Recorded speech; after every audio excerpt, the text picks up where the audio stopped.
Ni taarifa ya kujiuzulu kwa rais wa TFF ndugu Wallace Karia, taarifa ambazo zimeenea kila kona mitandaoni, page sehemu zote wameweza kuitoa taarifa hii ya kujiuzulu kwa rais wa TFF.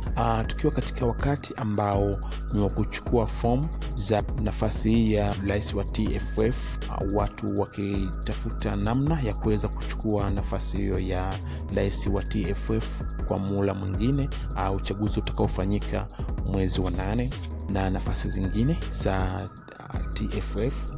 Hivyo niweza kuzama deep zaidi kukuletea taarifa ambazo ziko makini, ambazo zina uhakika zaidi, na nimeweza kuzama katika page rasmi ya TFF, shirikisho la mpira wa Tanzania, na nimeweza kupata taarifa rasmi kwamba ile taarifa inayoenea mtandaoni kwamba rais wa TFF amejiuzulu sio ya kweli. Watu wanapotosha na wao wameandika fake, wakiandikia ile taarifa ile kwamba ni fake, ni taarifa ya kupuuzwa.